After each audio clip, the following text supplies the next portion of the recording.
শিৱসাগৰত নাগৰিক সভাৰ উদ্যোগত কেইবাটাও জাতীয় জনগোষ্ঠীয় সংগঠনৰ এজাহাৰ দাখিল। খিলঞ্জীয়া জনসাধাৰণক অপমান আৰু সাম্প্ৰদায়িক সংঘৰ্ষ লগোৱাৰ চেষ্টা কৰাৰ অভিযোগ উত্থাপন কৰি ইউনুছ তামুলীৰ বিৰুদ্ধে পৃথকে পৃথকে এজাহাৰ দাখিল অসম ছাত্ৰ সন্মিলনী, সদৌ অসম অনুসূচিত জাতি ছাত্ৰ সন্থা, আক্ৰাছু, অসম জাতীয়তাবাদী যুৱ ছাত্ৰ পৰিষদ আৰু আহোম সেনাৰ। ৰাষ্ট্ৰসংঘ আৰু অসম চৰকাৰক অৱমাননা কৰাৰ অভিযোগৰ লগতে অসমীয়া জাতিসত্তাৰ প্ৰতি ভাবুকি অনাৰ অভিযোগ ইউনুছ তামুলীৰ বিৰুদ্ধে।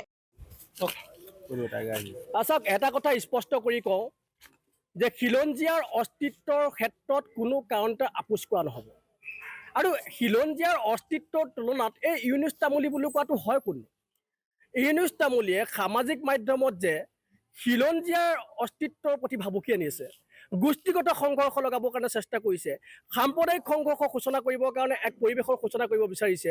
গতিকে এই ইউনুছ তামুলীক আমি সকীয়াই দিছোঁ যে তুমি যদি এনেকুৱা ধৰণৰ কাম কাজবিলাক যদি বন্ধ নাৰাখা, তুমি নিজৰ শিৱসাগৰতে আহি কিন্তু মাটি বিচাৰি নাপাবা সপনি পুতিবলৈ। সেইকাৰণে আমি সকীয়াই দিছোঁ তেখেতক। আৰু সমান্তৰালকৈ আমি ক'ব খুজিছোঁ যে শিৱসাগৰত এখন নাগৰিক সভাৰ আমি উদ্যোগ লৈছিলোঁ, আৰু সেই নাগৰিক সভাত সৰ্বস্তৰৰ শিৱসাগৰবাসী ৰাইজে আহিছিলে কিহৰ কাৰণে? কেৱল মাত্ৰ শান্তি সম্প্ৰীতি অটুট ৰখাৰ স্বাৰ্থত। আৰু সকলোৱে একেমুখে কেইবাটাও আচলতে গুৰুত্বপূৰ্ণ সিদ্ধান্ত গ্ৰহণ কৰিছিলে। আৰু তাৰ আটাইতকৈ গুৰুত্বপূৰ্ণ অন্যতম এটা সিদ্ধান্ত আছিলে যে যিসকলে অসমীয়া জাতিৰ প্ৰতি ভাবুকি অনা, খিলঞ্জীয়াৰ অস্তিত্বৰ প্ৰতি ভাবুকি অনা, শান্তি সম্প্ৰীতি বিঘ্নিত হ'ব পৰা পৰিস্থিতিৰ যি সৃষ্টি কৰা যি মন্তব্য, যিবিলাক উদ্ভট মন্তব্য, এই মন্তব্যবিলাকক তেওঁলোকে গৰিহণা জনাইছিল। কেইজনমান ব্যক্তিৰ নাম উল্লেখ কৰা হৈছিল, আৰু সেই ব্যক্তি কেইজনৰ ভিতৰত কিন্তু ইউনুছ তামুলীৰ নামটো তাতে আছিল।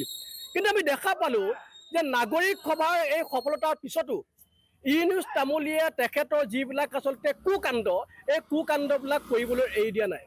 তেখেতে আচলতে অহংকাৰত গদগদ হৈ নিজকে সামাজিক মাধ্যমৰ বৰ ৰজা সজাব বিচাৰিছে। কিন্তু আমি স্পষ্ট কৰি কওঁ যে ইতিমধ্যে আমি কেইবাটাও সংগঠনে শিৱসাগৰ সদৰ থানাত এজাহাৰ দাখিল কৰিছোঁ, আৰু প্ৰশাসনক আমি বাধ্য কৰাম যে এই ইউনুছ তামুলী নামৰ লম্পটটোক, এই ইউনুছ তামুলী নামৰ গলিৰ গুণ্ডাটোক আচলতে এৰেষ্ট কৰি জেল হাজোতলৈ প্ৰেৰণ কৰিব লাগিব। অন্যথা কিন্তু শিৱসাগৰ প্ৰশাসনেও আমাৰ আন্দোলনৰ কিন্তু মুখামুখি হ'বলৈ বাধ্য থাকিব লাগিব। আৰু সমান্তৰালকৈ ক'ব খুজিছোঁ যে অসমীয়াৰ অস্তিত্বৰ প্ৰতি ভাবুকি অনা, খিলঞ্জীয়াৰ প্ৰতি ভাবুকি অনা, আৰু যিকোনো ধৰণৰ শান্তি সম্প্ৰীতি বিঘ্নিত হোৱা পৰিৱেশৰ সৃষ্টি কৰিব পৰা যিকোনো শক্তিৰ বিৰুদ্ধে যুঁজ দিবৰ কাৰণে অনুসূচিত জাতি ছাত্ৰ সন্থা সাজু হৈ আছে, অসমীয়া জাতি সাজু হৈ আছে, আৰু সৰ্বস্তৰৰ দল সংগঠন সাজু হৈ আছে। গতিকে সকলোকে আমি আপোনালোকৰ মাধ্যমেৰে সকীয়াই দিলোঁ। যিটো সময়ত বংগমূলীয় এখিনি মানুহে অসমখন চানি ধৰিছে, যিটো সময়ত আমি অসমীয়া ভাষাটো ৰক্ষাৰ কাৰণে যুঁজ বাগৰ কৰিছোঁ, অসমীয়া জাতিটোক ৰক্ষা কৰাৰ বাবে যুঁজ বাগৰ কৰিছোঁ, তেনেকুৱা এটা সময়ত ইউনুছ তামুলীৰ দৰে এজন বিতৰ্কিত ব্যক্তিয়ে অসমৰ বা শিৱসাগৰৰ শান্তি সম্প্ৰীতি বিনষ্ট কৰিব পৰা যি মন্তব্য দিছে তাক আমি ধিক্কাৰ জনাইছোঁ। এনেকুৱা মন্তব্য কোনো কাৰণতে গ্ৰহণযোগ্য নহয়। শিৱসাগৰৰ 5টা জাতীয় জনগোষ্ঠীয় সংগঠনে শিৱসাগৰ সদৰ থানাত তেখেতৰ ওপৰত ইতিমধ্যে এজাহাৰ দাখিল কৰিছে। গতিকে আমি শিৱসাগৰ জিলা প্ৰশাসনক অনুৰোধ জনাইছোঁ যে তেখেতৰ ওপৰত দৃষ্টান্তমূলক শাস্তিৰ ব্যৱস্থা কৰক। অনাগত দিনত এই শিৱসাগৰৰ লগতে অসমৰ শান্তি সম্প্ৰীতি বিনষ্ট কৰিব পৰা কোনো শক্তিক যাতে প্ৰশাসনে আশ্ৰয় নিদিয়ে তাৰ কাৰণে ব্যৱস্থা গ্ৰহণ কৰিব লাগিব।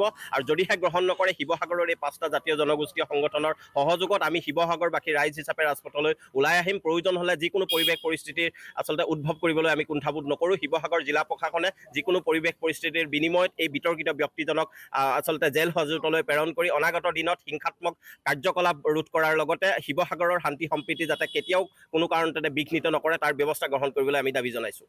শিৱসাগৰৰ পৰা সৈয়দ মুস্তাকুৰ ৰহমানৰ ৰিপৰ্ট, অসম আদিত্য।